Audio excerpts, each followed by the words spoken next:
शुरू करते हैं अल्लाह के बबरकत नाम से जो बड़ा मेहरबान और निहायत रहम वाला है। अस्सलाम वालेकुम लिसनर्स, मैं हूँ आयशा काशिफ और मैं अपने चैनल पर अपने सभी सुनने वालों को वेलकम कहती हूँ। लिसनर्स, कैसे हैं आप सब और मेरे चैनल की कहानियों को कितना एंजॉय करते हैं? अपना फीडबैक मुझे ज़रूर दें।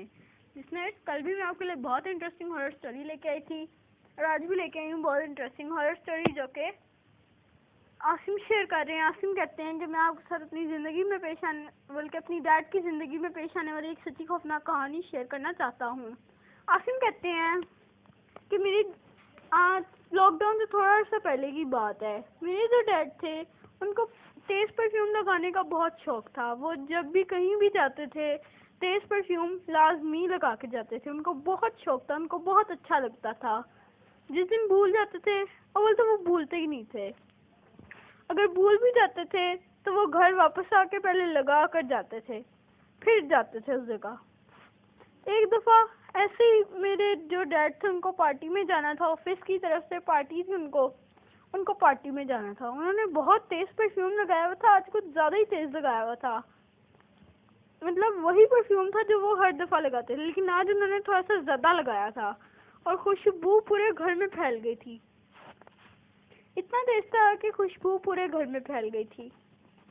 मेरे डैड ने जाना रात के 12 बजे जाना था और 1-2-3 बजे 1 या फिर 2 बजे वापस आना था। मेरी जो दादो थी, मेरी दादो ने मेरे डैड को मना भी किया कि रात के वक्त इतना तेज परफ्यूम ना लगाया करो, मगर मेरे डैड उनकी बात नहीं नोटिस नहीं करते थे। उनकी बात पे वो ऐसी पार्टी में जा रहे थे। रास्ते में जाते हुए उन्होंने गाड़ी में जाना था। जब वो गाड़ी चला रहे थे तो उनको ऐसा लगा जैसे रोड के बिल्कुल दरमियान में कोई औरत खड़ी है और वो उसकी बैक साइड मेरे डैड की गाड़ी की तरफ थी।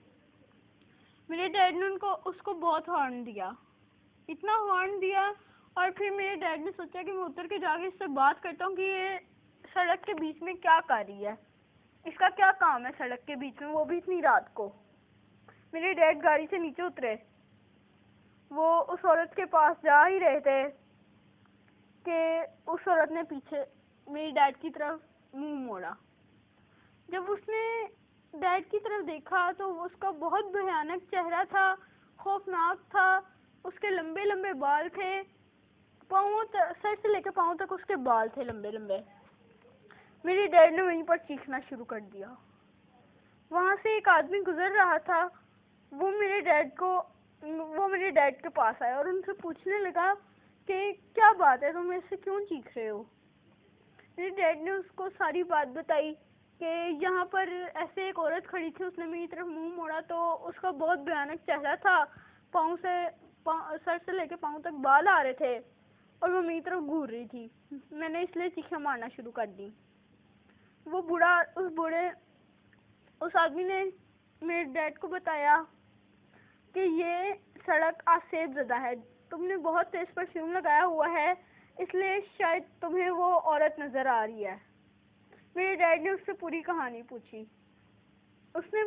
मेरे डैड ने उससे पूछा कि ये सड़क क्यों सेफज़दा है और वो कौन है औरत जो रात को लोगों को नजर आती है।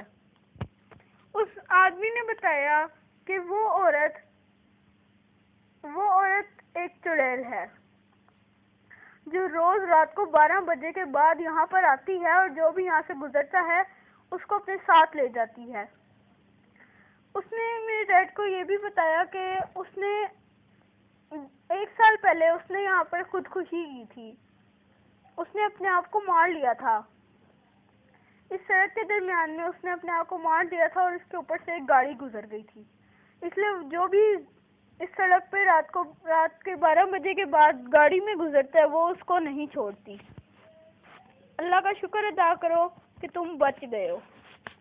तो ये थी मेरी डैड की ज़िंदगी की सच्ची खौफनाक कहानी जो मैंने आपके साथ शेयर की। बहुत शुक्रिया आसिम आपका। लिसनर्स, ये बात बिल्कुल सच है। अगर हम रात को बहुत तेज़ परफ्यूम लगा के कहीं वीराने से गुजरते हैं जो सड़क सुनसान होती है, सेफज़दा होती है, तो वहाँ पे हवाई चीज़ें अपना असर दिखा देती हैं, अपना आप जाहिर करती हैं और हमें तंग करती हैं। आसिम के डैड के साथ भी कुछ इसी तरह से हुआ होगा। वो उन्होंने बहुत तेज परफ्यूम लगाया हुआ था, इसलिए शायद उनको हवाई चीज़ों ने देख लिया था। हवाई चीज़ें खुशबू पर बहुत जल्दी असर करती हैं। तो लिसनर्स, बढ़ते हैं एक और कहानी की तरफ।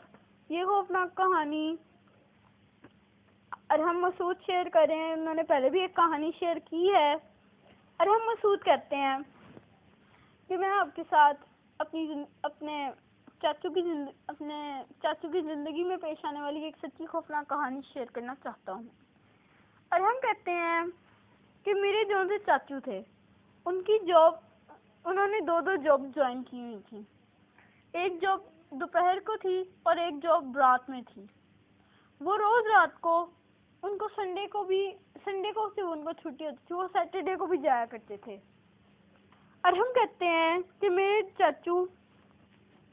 चाचू हमारे साथ ही रहते थे। जिस तरह से टिपिकल कल्चर होता है, एक फैमिली ऊपर वाले पोर्शन में रहती है और एक फैमिली नीचे वाले पोर्शन में भी रहती है। कई लोग अलग अलग घर में रहना पसंद करते हैं और कई लोग इस तरह एक पोर्शन में रहना पसंद करते हैं। तो और हम कहते हैं कि मेरे चाचू ऊपर वाले पोर्शन में रहते थे। जब गर्मी बहुत ज़्यादा हो जाती थी और लाइट चली जाती थी, तो हम लोग अक्सर, मेरे चाचू की फैमिली और मेरी फैमिली, हम अक्सर छत पर जाकर सोया करते थे। एक दफ़ा मेरे चाचू पार्टी पर गए हुए थे। उन्होंने बहुत तेज़ परफ्यूम लगाई हुई थी और वो पार्टी पर गए हुए थे। वो पार्टी से वापस आए तो उन्होंने कपड़े नहीं चेंज किए, कपड़े उनके वही थे और उनके कपड़ों पर परफ्यूम लगी हुई थी, परफ्यूम लगा हुआ था, खुशबू, वो बहुत तेज परफ्यूम था। खैर, आज रात को मेरे चाचू बहुत थक गए थे, उनको बुखार भी था। उनको बुखार थकावट की वजह से चढ़ा था या फिर ऐसे, हम नहीं जानते। मेरे जो उनसे चाचू थे, उन्होंने कहा कि हमारी आज भी लाइट चली गई और बहुत गर्मी थी, रूम्स में सोने का तो मौसम ही नहीं था। मेरे चाचू ने कहा कि आज फिर से हम लोग छत पे सो जाते हैं क्योंकि बहुत गर्मी है, यहाँ पर सोने के लिए तो हालात ही नहीं है, कमरों में आज नहीं सोया जाएगा, हम छत पर जाकर सो जाते हैं। मेरे डैड ने कहा ठीक है। मेरी फैमिली और मेरे चाचू की फैमिली, हम लोग छत पर जाकर सो गए। तकरीबन रात के 12 बजे का टाइम था, 12 या फिर 1 बजे का टाइम था। मेरे चाचू की आदत थी, वो अक्सर रात को उठ जाया करते थे और पानी पिया करते थे। मेरे चाचू उठे, पानी हम छत पर रखना भूल गए थे। मेरे चाचू नीचे गए। हाँ, मेरे चाचू का जो रूम था जिसमें वो सोते थे, मेरी चाची, उसमें वो जो सोते थे, उनको ऐसा लगा जैसे उस रूम में अभी भी कोई सो रहा है। वो हैरान होकर देखने लग गए और ये सोचने लग गए कि हम सब तो ऊपर सो रहे हैं। वो ऊपर गए देखने के चाची ऊपर सो रही हैं, उनकी वाइफ ऊपर सो रही है या फिर नीचे आ गई हैं। उन्होंने सोचा कि शायद उनकी वाइफ नीचे आई होंगी। मेरी जो चाची थी वो नीचे आके सो गई होंगी। उनके रात को उनको छत पर अक्सर नींद नहीं आया करती थी। खैर, मेरे चाचू ने इस बात पर इतना नोटिस नहीं किया। मेरे चाचू ने उनको उठाया भी नहीं, ना कमरे में गए। मेरे चाचू पानी पीकर जब छत पर जा रहे थे तो उनको ऐसा लगा जैसे कमरे में से बहुत शोर आ रहा है, कमरे में बहुत शोर मचा हुआ है। इस दफा उन्होंने कहा कि अगर ये मेरी चाची भी हैं, अगर तो ये उनकी वाइफ भी हैं, तो वो शोर क्यों मचा रही हैं? अगर वो उनकी वाइफ होती तो शोर ना मचाती, सो जाती। वो बहुत हैरान होकर देखने लग गए और सुन रहे थे कान लगा के। कमरे का दरवाजा बंद था, वो कान लगाकर सुन रहे थे। मेरे चाचू को एकदम ऐसा लगा जैसे उनके पीछे कोई खड़ा है। उन्होंने पीछे मुड़ के देखा तो एक बहुत खौफनाक चेहरे वाली एक औरत खड़ी थी और वो उनकी तरफ देख के हंस रही थी। मेरे चाचू ने एकदम से चीखें मारना शुरू कर दी। जब चाची ऊपर से नीचे आई भागती हुई मेरे चाचू की आवाज़ सुन के, तो मेरे चाचू ने उनको सारी बात बताई कि मुझे लगा कि यहाँ पर तुम सो रही हो, तुम तो ऊपर हो, तो यहाँ पे कौन था? मेरी चाची ने उनको बहुत तसल्ली दी और समझाया कि यहाँ पर कोई नहीं है, आपका वहम होगा, आप जाएं ऊपर जाकर सो जाएं। खैर मेरे चाची ऊपर जाकर सो गए। सुबह जब उनकी आंख खुली तो उनके जो पाँव थे, उनके पाँव पर इस तरह से निशान थे जैसे किसी ने होंठों पे लिपस्टिक लगा के उनके पैरों को छुआ है। उनके पैरों के ऊपर लिपस्टिक के होंठों के निशान थे, लाल रंग के होंठों के निशान पड़े हुए थे। चाची ने उनसे पूछा कि ये निशान किसके हैं? मेरे चाचू ने बताया कि पता नहीं, मैं तो रात को सो रहा था और बाद में मैं उठा भी नहीं, मुझे नहीं पता कि ये किसके निशान है। जब मेरी चाची ने उसको गीले कपड़े से मिटाने की कोशिश की तो वो मिट ही नहीं रहा था, बड़े परमानेंट निशान था। खैर आज फिर रात हो गई, नहीं ख्यालों में इतनी बातों में ये दिन गुजर गया। आज फिर रात हो गई। आज मेरे चाचू अपने रूम में ही सो रहे थे। आज उनको कोई नजर नहीं आया। रात को आज वो पानी पीने भी नहीं उठे थे। आज उन्होंने अपने रूम में ही पानी रखा हुआ था। वो अपने बेड पर सो रहे थे। उनको आज कुछ महसूस नहीं हुआ, वो रात को सो गए। जब वो सुबह उठे तो उनके गले पर इस तरह के निशान थे जिस तरह से कोई गले को दबाने की कोशिश करता है। मेरे चाचू आज बहुत डर गए। मेरे चाचू ने कहा कि ये बहुत खतरे की बात है, इसका बहुत खदशा है। मेरे चाचू उसी वक्त अपने पीर साहब को बुलाकर लाए, उनको दिखाया कि इस तरह से मेरे साथ रात को हुआ है। फिर सुबह मेरे पाँव पर होंठों के निशान थे और अगली सुबह मेरे गले पर निशान थे। पीर साहब ने मेरे चाचू को एक तवीज़ दिया और कहा कि आप लोगों के घर में एक अफाई चीज़ आ चुकी है। जब तुमने रात को परफ्यूम लगाया हुआ था तो वो हवाई चीज़ तुम्हारे परफ्यूम की खुशबू सूंघकर यहाँ घर तक आई है और अब वो तुम पर आशिक हो गई है। तुम अब इस घर को छोड़ना पड़ेगा आप लोगों को। अगर तुम छोड़ दोगे, सिर्फ मेरे चाचू छोड़ देंगे अगर, तो हो सकता है कि ये तुम्हारे बड़े भाई पर असर कर जाए। मेरे चाचू ने कहा कि हम सब इस घर को छोड़ देंगे और इस घर को बंद कर देंगे। पीर साहब ने ऐसा ही किया, हमने ऐसा ही किया। पीर साहब ने हमें कहा था कि आप लोग जितनी जल्दी हो सके ये घर छोड़ दें। उन्होंने हम सबको एक एक तवीज़ भी दिया था अपनी हिफाजत के लिए।